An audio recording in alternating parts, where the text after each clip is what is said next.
il y a des postures qui ne vont pas dans le sens de la sortie de crise. Et parlant des témoignages, bon, moi je ne vous tiendrai pas à rigueur parce que vous n'avez fait que transmettre ce que vous avez reçu. Voilà. Mais effectivement, des témoignages qui ne collent pas avec la réalité actuelle. Voilà.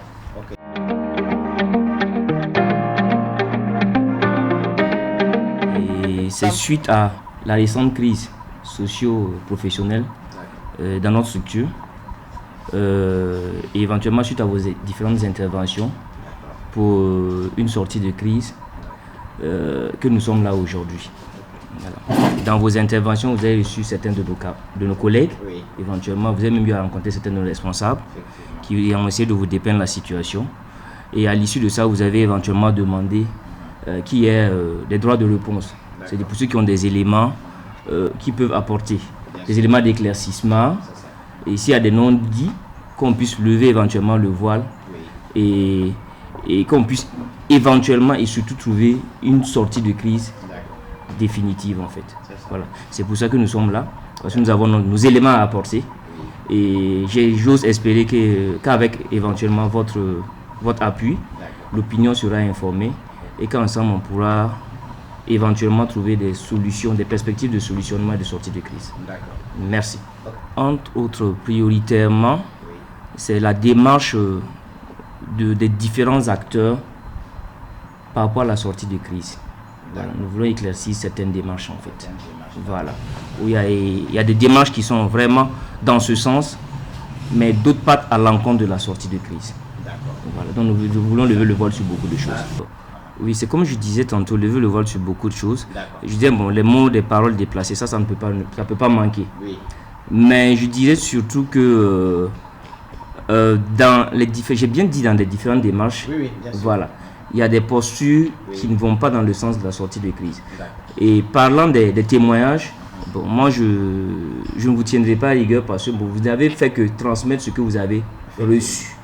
Voilà. Mais effectivement, des témoignages qui ne collent pas avec la réalité actuelle. Voilà. C'est à travers vous que l'opinion soit informée, que les principaux acteurs soient interpellés et qu'il y ait vraiment des initiatives de sortie de crise définitive.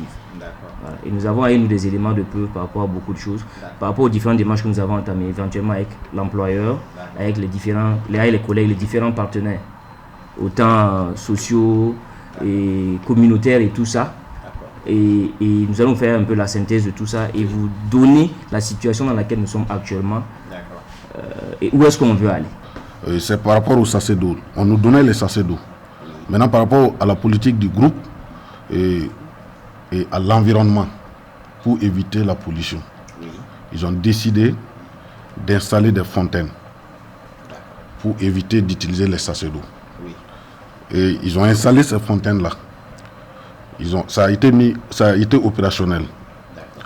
Les gens ont commencé à se plaindre. L'eau est potable parce que nous la buvons. Et à l'heure où je vous parle là, les appareils qui ont été installés, il y a un appareil qui fait de la glace et l'autre fait de l'eau glacée. Donc, les gens, c'est une quai pour enlever la glace. Les employés s'alignent comme ça pour prendre la glace. Et c'est la même eau qui fait la glace là. Maintenant, le goût que tu as, si tu sais que tu ne peux pas et tu ne veux pas utiliser l'eau qu'on a proposée, tu es libre de percer tes sachets et mettre dans ta gourde et amener. Personne ne va te parler. Maintenant, tu ne le fais pas. On ne t'a pas interdit aussi. Moi, par exemple, jusqu'à l'heure où je vous parle, moi, je mets mes sachets d'eau dans mon sac, j'amène au travail. Je le parle et je le dis haut et fort. Et ces mêmes employés viennent me demander de l'eau et je les donne. On n'a jamais interdit quelqu'un. Les femmes, on les a dit clairement parce qu'elles aussi, elles nous donnaient des sachets d'eau. Oui, c'est eux qu'on a interdit. Voilà, on a dit non. Comme nous avons déjà de l'eau potable, notre eau est traitée tout par les laboratoires. Et celui on met quiconque en défi, qui n'est pas d'accord, il peut prélever ou amener un laboratoire qui va prélever. Nous allons payer à nos frais. Donc nous consommons l'eau là. L'eau là est potable à l'heure où nous vous parlons. Et ça ne suffit même pas d'ailleurs. Nous ne disons pas que ce que nous sommes en train d'entreprendre comme action est la meilleure action à entreprendre. Mais nous nous trouvons face à une situation où nous pensons que, à défaut d'avoir meilleur que ce qu'on a actuellement, c'est toujours mieux qu'on se retrouve autour d'une table, discuter, enlever les équivoques, au lieu de parler à personnes interposées ou faire des interprétations de loin. Parce qu'aujourd'hui, on a initié quelque chose, on a demandé à l'ensemble des employés. Et ils revendiquent la légitimité auprès des employés. Nous revendiquons la légitimité auprès des employés. Alors, qu'est-ce qui s'est passé? Nous, on a fait faire un sondage. Et c'est ce sondage-là, c'est ces documents que vous avez devant vous. Et je vais souligner que les 874 que vous avez devant vous, ce n'est pas une liste exhaustive. C'est ce que nous avons envoyé parce que les gens continuent toujours de faire les mêmes demandes pour dire qu'ils adhèrent à cette action. D'accord. Ok. Et nous, on vous a envoyé ça pour preuve. On l'a envoyé également dans différentes structures. Nous, on ne veut pas signer.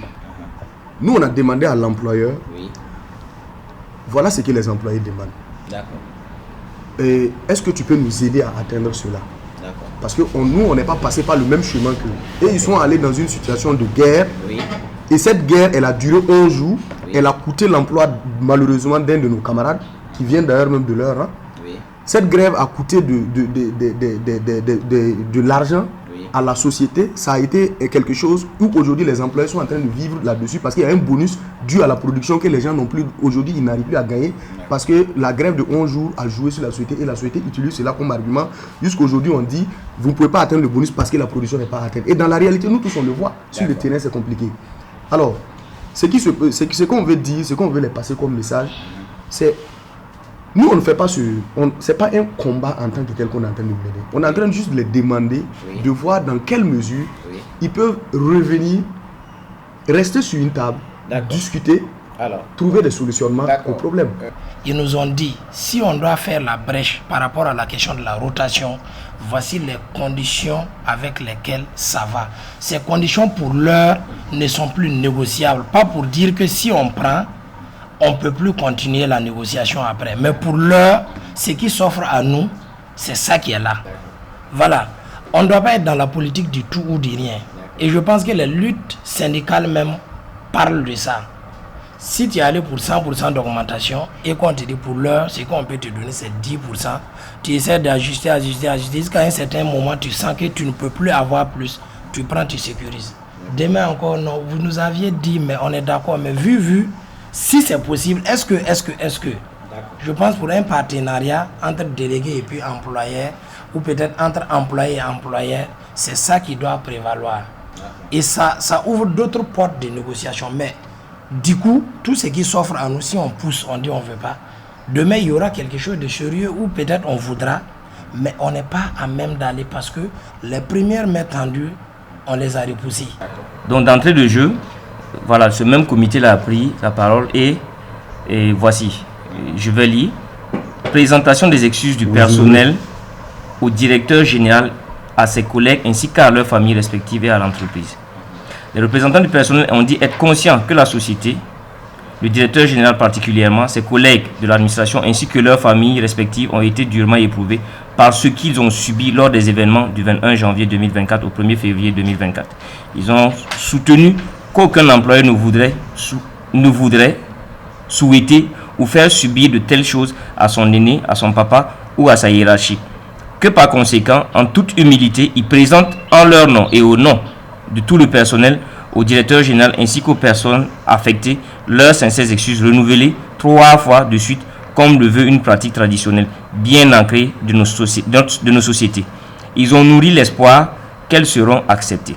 Sollicitation de la clémence du management dans la prise de sanctions qui résulteront des conseils de discipline en cours de demande de la réintégration du travailleur licencié pour des faits de destruction d'une caméra.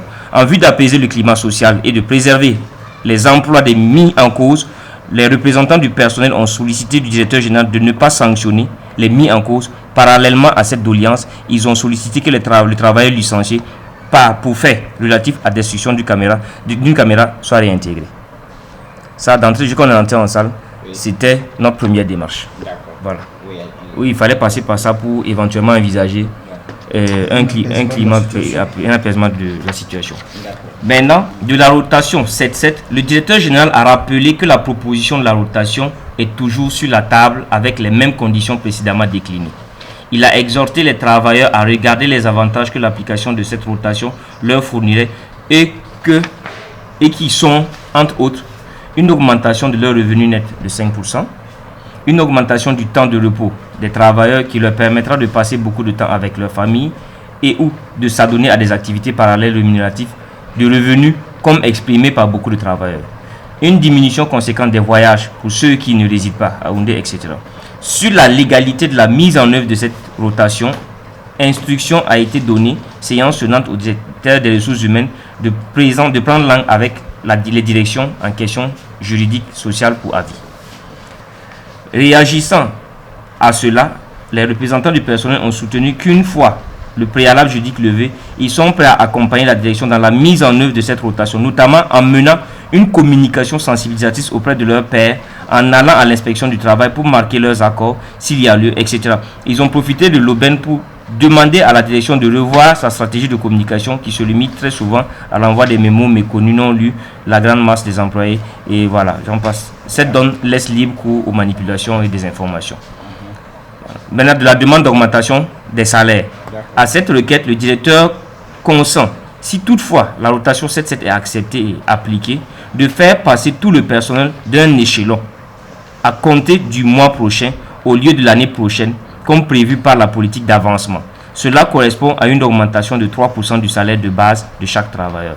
Le cri de cœur, c'était plus par rapport au point principal dont il a tantôt parlé. Voilà. La majorité est d'accord. Merci. À savoir la rotation 7-7.